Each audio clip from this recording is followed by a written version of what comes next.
Wright, Director of the Office of Science and Technology Policy. Michael Kratsios, thank you, Michael. Director of OMB, Russ Vogt, who's cutting the budget by probably 40 to 50% this year. We're going to end up with a balanced budget.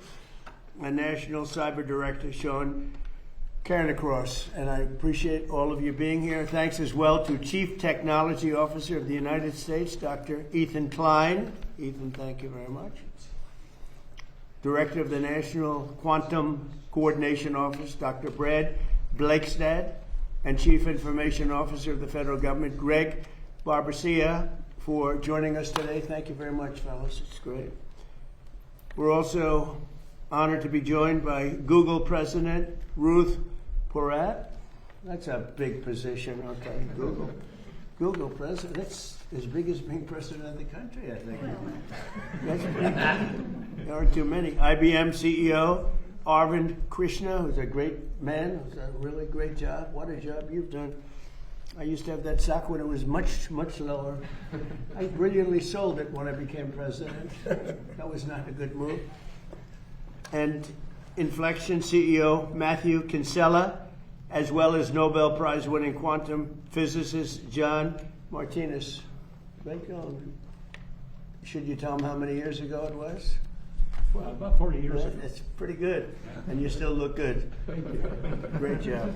I've been waiting for one of them too. They don't think 8 wars is enough. You know, I have to do 12 or 13, I think, even though nobody's ever done one.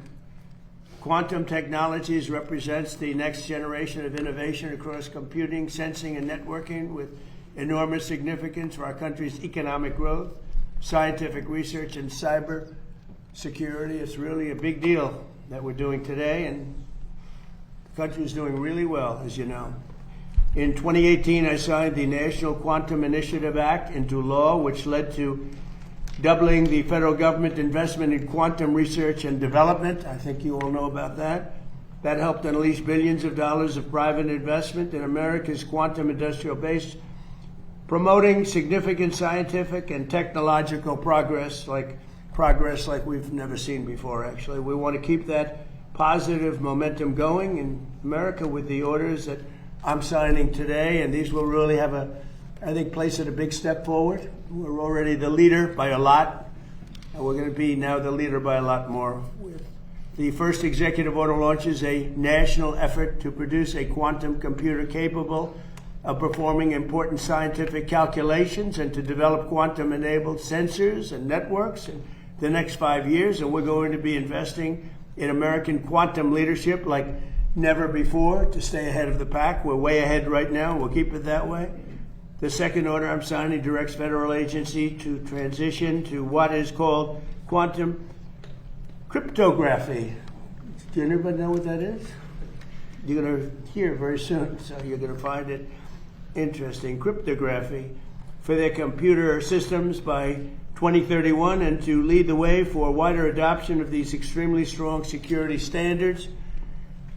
America is celebrating 250 years of ingenuity, innovation, and invention this year, and today's commitments to quantum leadership will help secure that legacy for decades to come. I just want to say before we introduce a couple of the people, we're doing very well with respect to the Hormuz Strait. We took in more oil yesterday than has ever gone through the Strait. You probably see that. We have an oil gusher.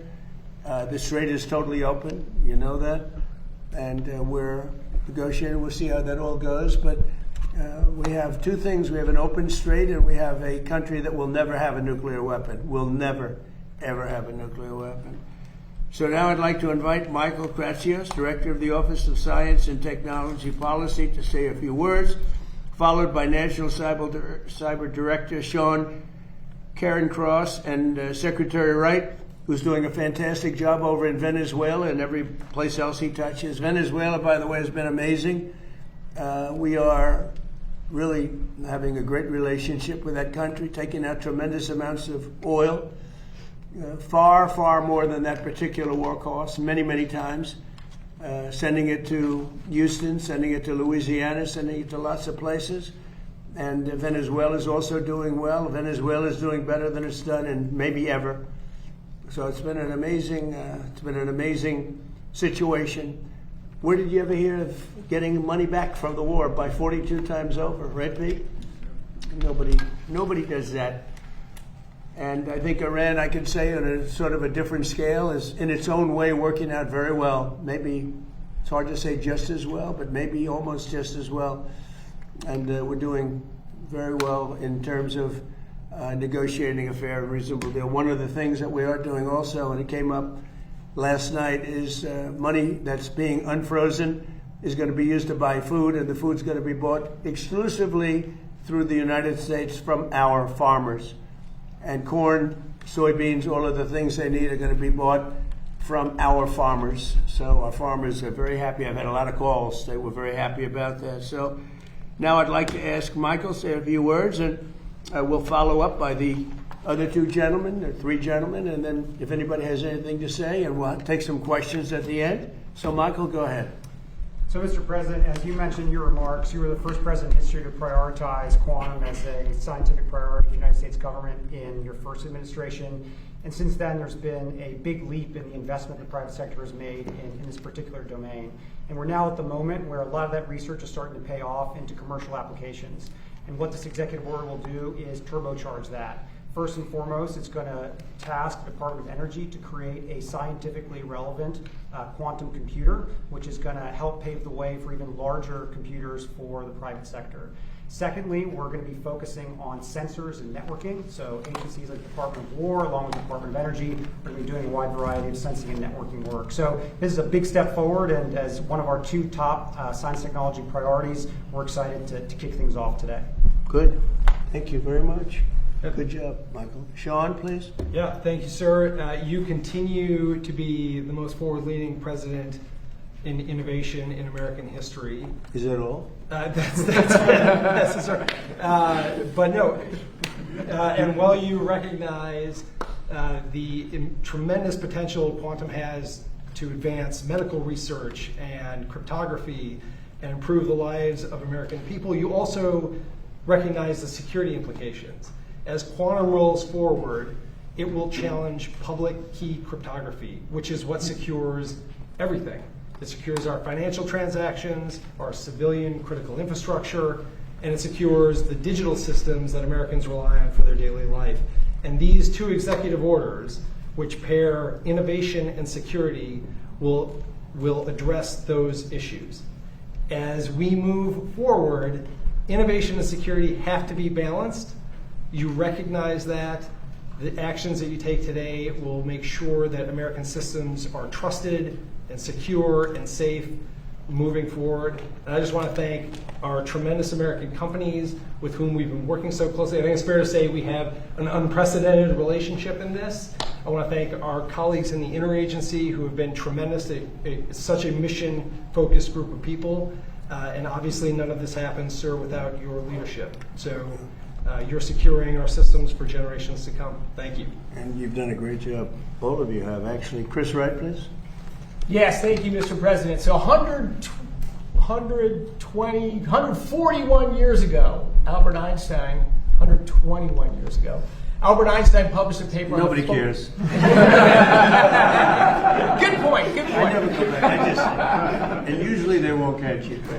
Published a paper on the photoelectric effect, recognizing the quantum behavior of light, that it came in quanta.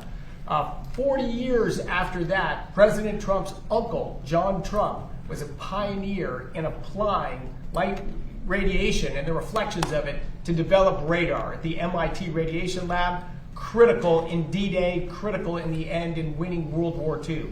That's the parallel of quantum innovation. 40 years after that, John Martinez, down there, pioneered taking quantum effects and building them into a device to capture that behavior. He was awarded the Nobel Prize in Physics just last year for that discovery, that breakthrough. But 40 years, quantum phenomena are tough to harvest and tough to work with.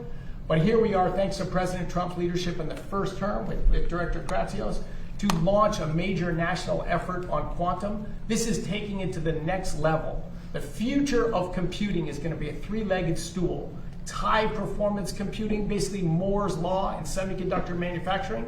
It's artificial intelligence that everyone's seeing and hearing about that's supercharging it. The third leg of that computing stool is going to be scientifically relevant quantum computing. This is tricky. We're not there yet. We're close. But with this executive order and this coordinated effort, we will have scientifically relevant, meaning error-corrected, quantum computing during this administration. The impacts of it will be tremendous. Just if I might, so with respect to the Strait, Hormuz Strait, a lot of oil pouring out, right? A lot of oil pouring out. Despite Iran's efforts or pushback, we are flowing oil through the Strait of Hormuz and natural gas at pre-crisis levels. We could get to above that. We will get to above that, but things today are going very well, thanks to the U.S. military and Pete Hegseth down the line here. And 2 days ago, we set a record, most ever taken out of the Straits. Pent up, but it's a record. Did you know of my uncle at all? No. You didn't? No. Sorry. Oh. You missed a good bit. I'm at Would Berkeley, you like to? Berkeley and MIT. Well, but MIT's Howard, you want to say something? Yeah. So you're accelerating quantum with the CEO, continuing to push America forward. Now, I have the honor that John Martinez was a member of the Commerce Department at NIST, and he's a Nobel Prize winning alum, which is, if you don't think the people in the Commerce Department and in NIST are the best, I mean, here's an example. Nobel Prize winner who was part of our team. You all know that the government invested $2 billion just a couple of weeks ago in quantum to drive it forward. And besides investing in the companies, we've also invested in fabs to build quantum for others so we can manufacture these quantum in America. Now you have Ruth Porat from Alphabet. They are doing amazing investing in building quantum. And you have Arvind right next from IBM. We invested in his fab. He's got a leading fab, so he's going to be building those chips, right? So that's that idea. And then lastly, post-quantum cryptography, right? Once you have quantum chips, we've got to protect everyone in this government post-quantum cryptography. So NIST and the Department of Commerce is going to lead the charge to make sure all of us are protected and defended so we know how to deal with quantum when it comes. We're going to lead in quantum, and we're going to make sure we stay safe. And these are both the things you're signing today. And that's why you have such an amazing team behind you, because you are leading the charge in quantum for America. And Ruth, would you like to say something? Well, thank Google? you. First, thank you so much for convening us for this important meeting and these two executive orders. We completely agree quantum is a breakthrough critical technology. The U.S. is in the lead. We will stay in the lead. At Google, we're really proud of our innovations, and thank you, Secretary Letnick. We've been investing for more than a decade in quantum. And back in 2019, we were the first company actually to achieve quantum supremacy. Didn't stop there. About a year and a half ago, we unveiled a new chip, the Willow chip, which is a great example of American innovation manufactured here in the United States. And what the Willow chip does, it enabled us to do a computation in less than 5 minutes that previously on the best supercomputer would have taken 10 septillion years, which is 1 in 25 zeros. So That's pretty good. It's a lot. And what's exciting about this is what it means for our children and grandchildren. It's about medical breakthroughs, nuclear fusion, material science. So we're really excited about the opportunity. And then also around post-quantum cryptography and the work that we're doing there. Absolutely critical that we also keep America safe, everyone safe. So we have been deploying that across our products and services. And it's a critical opportunity. I think with these two EOs, it lays the foundation for one, protecting America, as well as continuing to benefit on the upside. It's great to be here. Thank you. Say hello to everybody. I absolutely will. Arvind, please. IBM. So first, I'd like to thank the President for both of these EOs. The role of the government is often underestimated. The role of the government in pushing innovation and technology forward is what both of these will achieve. Asking for the investment in quantum computing, asking that the departments all work together, will actually accelerate what industry does, because that gives us the confidence to invest even more, and that is what we commit to do, to get these systems out and to get what both the secretaries asked for, to get the systems out during your current term. So we will Yeah. go and invest in doing that. And I'd also like to thank Commerce for the investment they made in accelerating the ability to build fabs so that we can actually make these in America. Good, thank you very much. Would you like to say something, Russell, about Sure. how well we're doing on the budget and things? Well, we're making tons of progress. I think last year you had the most fiscally consequential year in history, a story that's largely been unwritten. But today, this They is don't want to about write it. They don't want it. It's true. Go ahead. more savings. You might in as well history. say it because they will. More savings than ever before in history. Today's about the investments that we're going to prioritize. So we'll save in places, but we're going to do what's necessary to invest in the future, in industries of the future. That's what today's about. Quantum is one of those areas in the first term and now in the second term. Okay, thank you. Thank you, everybody. Any questions, please? Treasury lifted sanctions on Iranian oil today, sir? Treasury lifted sanctions on Iranian oil today, Well, sir? I'm going to have to find out exactly the status, but if the sanctions go out, money's going to be put into this country. All that money's coming back in the form of purchases of food, which they desperately need. They have 91 million people. They can't feed them. So the money that we lift is going to go to our farmers, largely to our farmers. Can you ensure that the Iranians won't use profits from oil sales to rebuild their military and just Well, they're prepare not for the supposed to next be conflict? doing that, sir. We'll see, but they're supposed to use money to buy food for their people, because right now their people are very hungry, and they're buying it exclusively from us. Corn, soybeans. Should be a lot of money. I hope it's a lot of money. If the war with Iran could cause a worldwide depression, as you noted, Mr. President, are you willing to risk economic catastrophe and strike Iran Well, again? not the way I'm doing it. Not the It's way not you're- going to cause If- depression. Yes, but if they don't abide by the Well, memorandum of nuclear understanding. weapon supersedes depression. Depression's real bad. Nuclear weapon will cause depression much more quickly. The way we're doing it, we have the opposite of a depression. We're doing really well. The numbers are incredible. The oil is at a level that nobody's ever seen before. Oil prices are way down. I think they're very comparable to what they were. Chris, I don't know, pretty comparable to what they were before we started. They've returned most of the way back down. Yeah. So if Iran does not abide by the MOU, are you still Well, I willing didn't for strikes? say And it does it would give them cause leverage? a depression. I said it could cause a depression, right? And I said that I don't want to be Herbert Hoover. That's a president I don't want to be, because he was in charge during the Great Depression, and certainly a lot of bad things could happen. That would be one of the things. I don't think it would, but if it did, but no, if Iran doesn't live up to their agreement, or if they're not behaving, I will do what I have to do. Does that give them leverage over you, Mr. President? Say it? Does that give them leverage, the Iranians leverage over you? Oh, you're so leverage. Their Navy is gone. Their Air Force is gone. Their leaders are all dead. Their whole country's a mess. Their economy is shot. The Times, the fake New York Times said, oh, it's about the same as it was 4 months ago. No, 4 months ago they had a Navy, 159 ships to be exact. It's gone. The whole Navy's gone. Their 250 airplanes, all gone. Their anti-aircraft is gone. Their radar is gone. These guys love radar. Their radar is gone. Everything's gone. Their leaders are gone.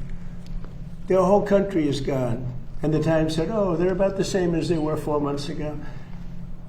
The reason the news is doing so badly, or let's put it another way, the reason that I won in a landslide, even though I got 92% negative press, all fake press, is because nobody believes the press anymore. And they have to start believing. When the Times and a couple of others, they're grasping for stories.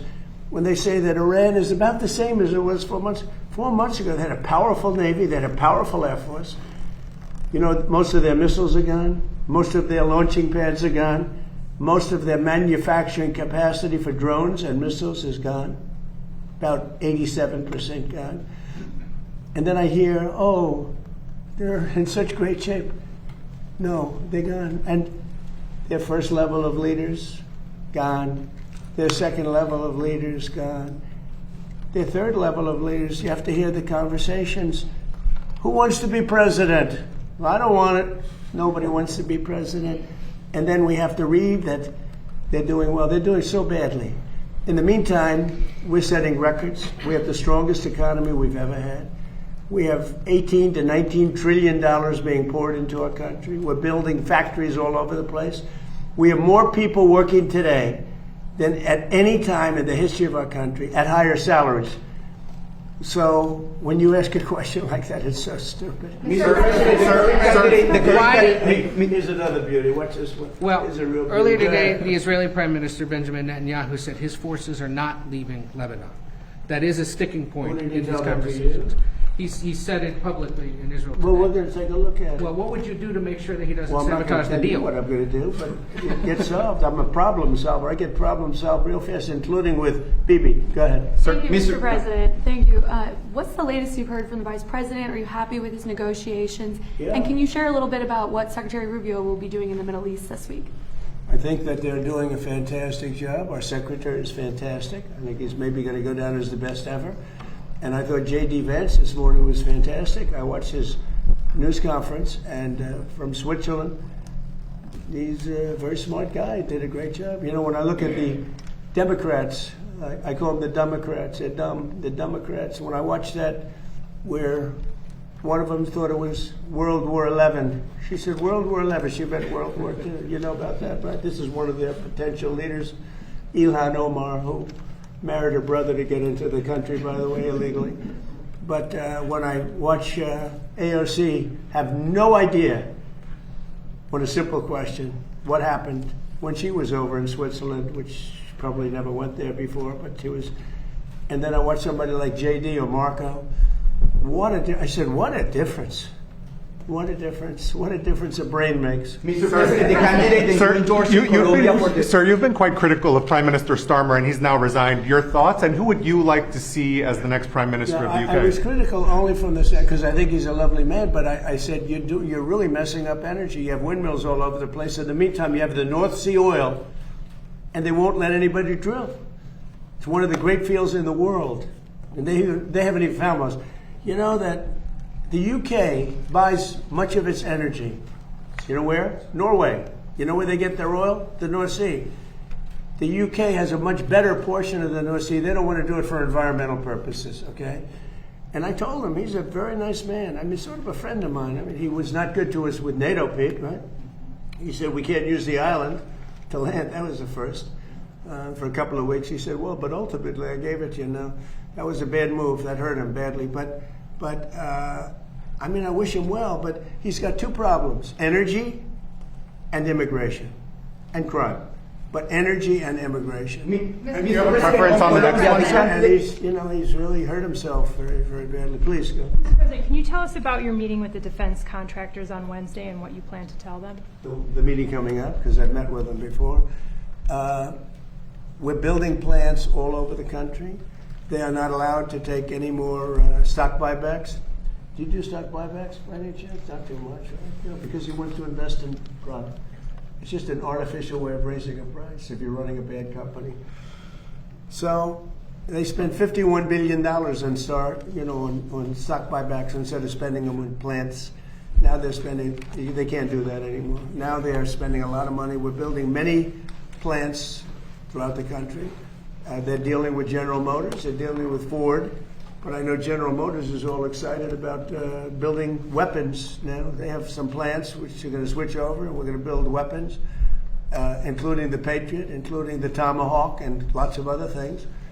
And we're really in a big, strong economic push to do the weapons. And some of the car companies, if they have any excess capacity, they're making a deal to build missiles and the Patriot in particular. We have quite a few of them, but we want to make sure we have always a lot of them. Mr. President, of Colombia, the candidate that you endorsed. Thank you, Mr. President. Congratulations on the quantum physics EO to all of you. Vice President Vance said that there were mechanisms in place to make sure that there's not escalations with the Strait of Hormuz and with Israel and Lebanon. Can you talk about what those mechanisms are, and are you in direct talks with the Supreme Leader, Moshe look, here's the thing. As long as they respect us, I don't want to use the word fear, because that's an inappropriate word, but as long as they respect us, we're not going to have any trouble. We have total control of the strait. So the mechanism is You know, we have a Navy that had a blockade. I think the blockade was more impactful than dropping bombs, if you want to know the truth. It was like they call it the steel wall. Nobody got through. Not one ship got through, able to go to Iran. They got through if we wanted them to go through.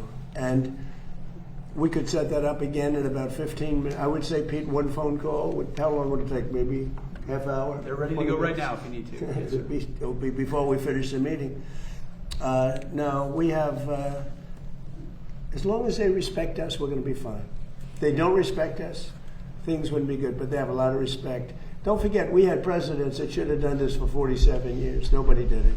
Obama gave them a road to a nuclear weapon. I gave them a wall against a nuclear.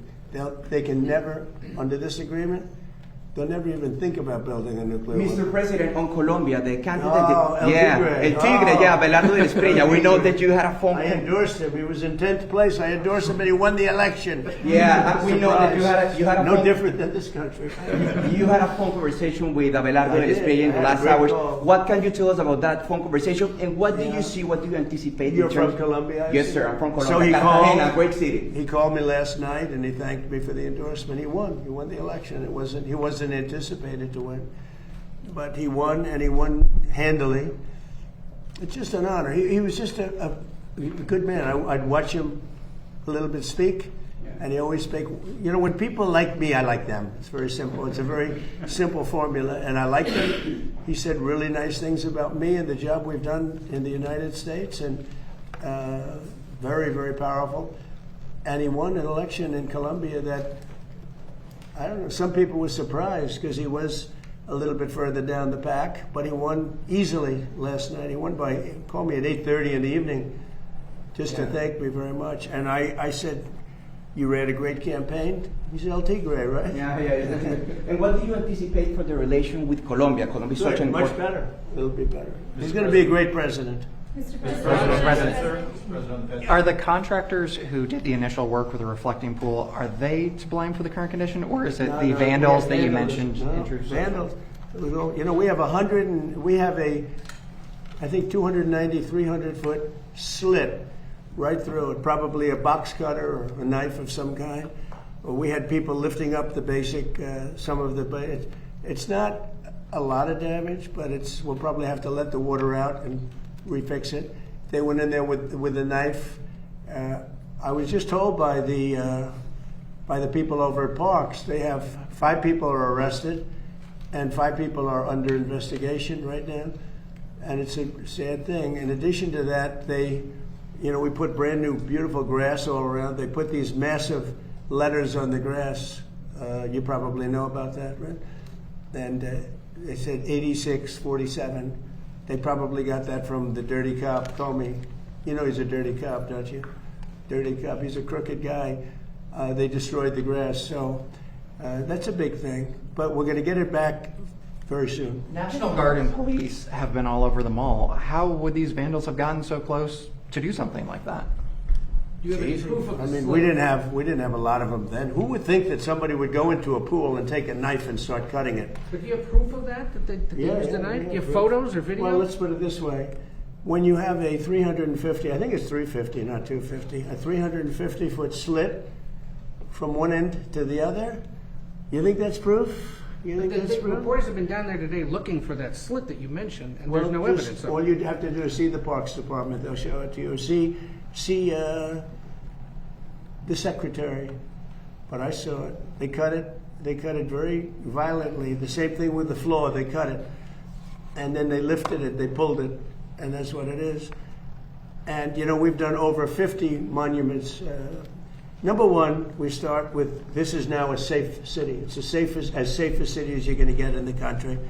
And when I came here, it was a very dangerous city.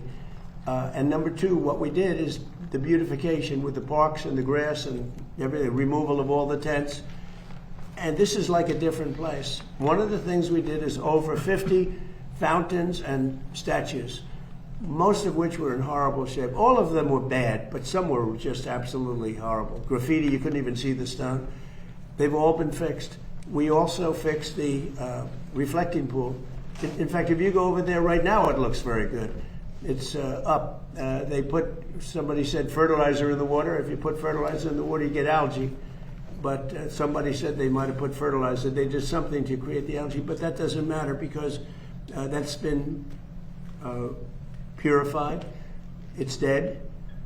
Laying at the bottom, they're taking it out. They vacuum it out. They vacuum it very carefully out. And it'll be back to health pretty soon. We're going to have to let the water out to fix there's 2 little areas, very little areas where they were cut. And we'll fix that, but it's not leaking or anything. It's got a base underneath. Part of what's curious about this situation is we stood here with you in April when you first revealed the plans. I said what? In April, you showed us pictures of what you were going to do at the pool, and you said you had a guy who was going to do it in a week for about $1 million. Well, it's been 2 months and $16.5 million. Yeah, okay, ready? Barack Hussein Obama, have you ever heard of him? Yeah. He spent 2 years and over $100 million on trying to fix it. You know what happened to it? Never even opened. Right. He took the water from the river. You know about that, right? It turned out to be putrid, and it destroyed the whole thing. Spent over $100 million. Him and Biden together spent $147 million. You know what happened? Never opened. You don't mention that, right? But we spent about 10. Much of the money we spent are park workers. They're there whether they do this or not, as you know. They work in the park, and they're very good workers. They did a great job. So they were going to spend $300 to $400 million. You know that, and it was going to take 4 years. I spent about 6-7 weeks, and I spent probably in terms of outside, probably $10 million, around 10 million. They say 16, but a lot of that is workers that work for the same thing. So they were going to spend $400 million. I spent 10. They were going to spend 4 years. I spent 2 months, maybe less. And I have a better product. Now, I can't help it if somebody goes in with a knife and starts hacking it up. And we also have pictures of it. You know, we have Can you pictures. release the photos? We've been At the asking right for time, that. you'll see it. You'll see it in court. You'll see it in court. But all you have to do is call the Parks Department. Call the Department of Interior, and I don't know if their lawyers will allow you to speak to them because you know you write fake news. But call the Interior Department, and I understand they've arrested 5 people, and they have another 5 people that are under investigation. Here's the bottom line: we made so much progress in this city, people don't even recognize it. By the way, Memphis, Tennessee, crime is down 78% in a matter of months. It was a hellhole. New Orleans, crime is down 79%. And they had Mardi Gras. It was the safest Mardi Gras they've had in 50 years. The governor called me. Governor Landry called me. Safest Mardi Gras they've had in, and by the way, Chicago, which is a shooting field right now, if the governor would call me, Governor Pritzker would call me, I would solve the Chicago problem. In 3-4 months, you'd have virtually a crime-free city. We'll remove all of the bad ones. You have criminals. You have career criminals that came in through the border because of Sleepy Joe Biden. You ever hear of Sleepy Joe Biden? Do you ever hear of him? He let people come into this country, and we can never forget that that happened. Guys like you should never forget that that happened. They were murderers, drug dealers, mental patients. They took them out of prisons. They took them out of mental institutions. You should never forget that that happened. Mr.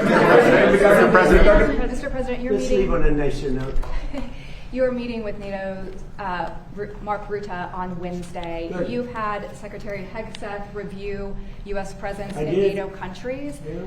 Talk to us about that conversation. Are you planning Well, on look, drawing down NATO. U.S. troops? It's NATO, basically, the question. So we have been a great member of NATO, in many ways, certainly the predominant member. We paid trillions of dollars over the years, not billions, trillions over the years to protect Europe. When we wanted to know, we didn't need any help at all. I was more curious than anything else. So I said to Pete, let's see if they'd actually come. So we asked them to come, and they weren't there for us. So we spent, it's stupid that they weren't. By the way, Starmer wasn't there. And you know what? The people of the UK did not like it that he wasn't there. Starmer said no. Starmer said worse than no. He said, we'll be there as soon as you win. I said, we don't need you as soon as we win. Before I went in, we called him. He said, oh, wow. We'll be there. This was not Winston Churchill we're dealing with, that I can tell you. But Starmer said we'll be there, right, Pete? As soon as we win. As soon as we win, they're going to come and help us. Okay. But you know what? Italy was very bad.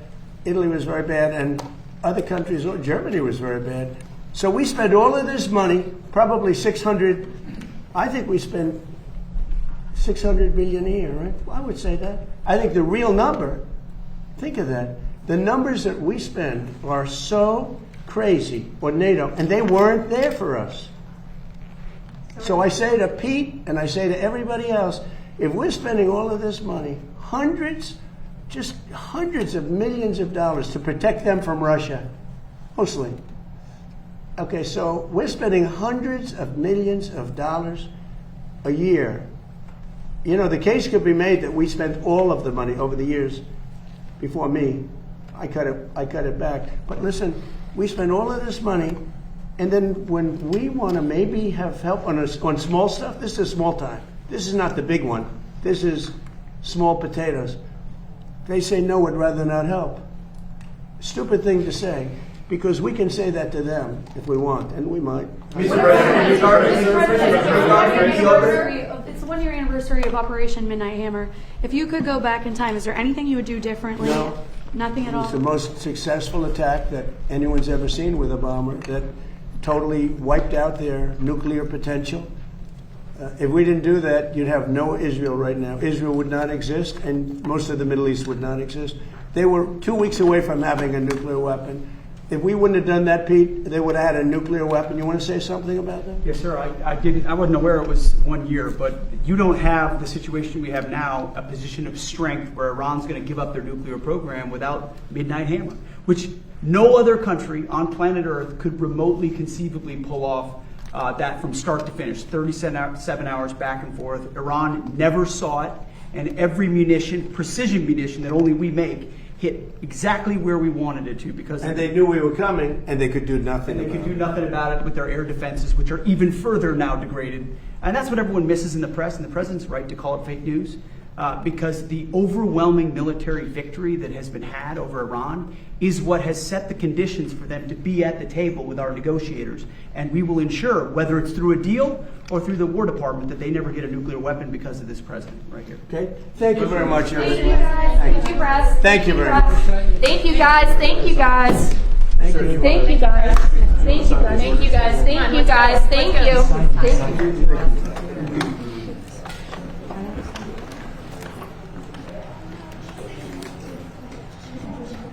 You're fine.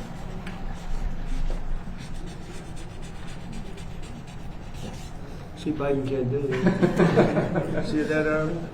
Nice signature. Biden can't do that. Oh, look, I'm on camera. I didn't know. Biden can't do that. He used an auto pen. I say, no thanks. It's post-quantum cryptography. Okay?